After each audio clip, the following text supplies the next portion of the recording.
मित्रांनो, आता आम्ही चाललो असू सप्तशृंगी गडावर. दुपार झालेली असा प्लॅनमध्ये आम्ही चेंज केलो. उद्याचा प्लॅन आजच आता पॉसिबल होतलो म्हणून आजच आम्ही काय केला. काही बोलला ॲडजस्ट होताला काही. आता बघूया कसं काय कॉन्टॅक्ट कसं लायचं. तर रिक्षा केली आम्ही आता इना CBSला असलो, नवीन CBSला.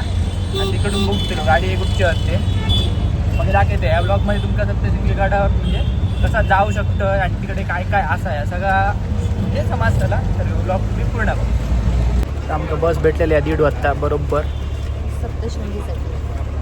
फक्त सीट मागची भेटली बट कोई ना फैलेंगे थोडा. तर कोण नाही कोण उतरलो काय पुढे जावं आहे. आता बघूया किती वाजता सुटता ती बसचा पण तुमका सांगतो. दुसऱ्या बाजू CBS न्यूच्या दुसऱ्या बाजू घेत अपोजिट साईडला त्र्यंबकेश्वर आणि ह्या सप्तशृंगी इकडची सगळ्या गाड्या ह्या बाजूला लागतात आणि त्या बाजूची ते लॉंग रूटचे पुण्या वगैरे. ओके पुढे मी सांगते तुमचा सगळा कसं काय.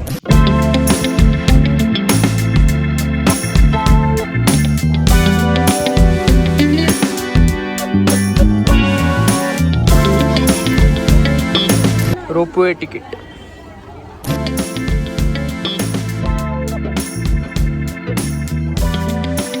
आता आम्ही रोपवे घेतलेलो असा तिकीट.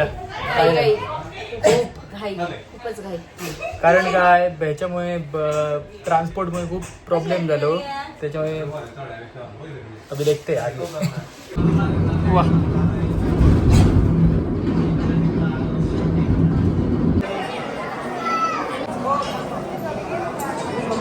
सप्तशृंगी देवी ही 3.5 शक्तिपीठांपैकी एक असा. ह्या मंदिरात देवीचा दुर्गा रूप असा आणि तेका महिषासूर मर्दिनी पण म्हणतात. ही मूर्ती स्वयंभू असा आणि तेका 18 हात असत. असा मानला जाता की महिषासुराक मारण्यासाठी देवीन मर्दिनी रूप घेतला आणि ह्याच ठिकाणी त्याचं वध केले. बाजूच्या एका डोंगरावर एक गेट असा ता त्यांच्या लढाई दरम्यान बनला असा लोकांची मान्यता असा.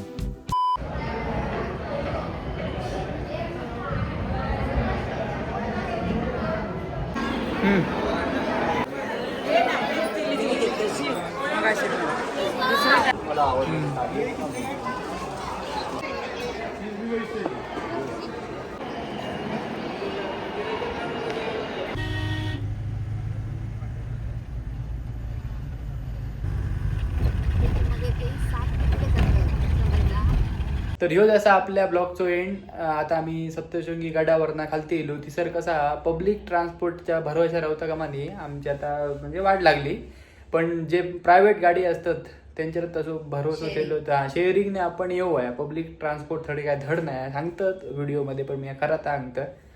आणि हे व्हिडिओ तुमका आवडलो तर लाईक करा, शेअर करा आणि या चॅनलला सबस्क्राईब करा.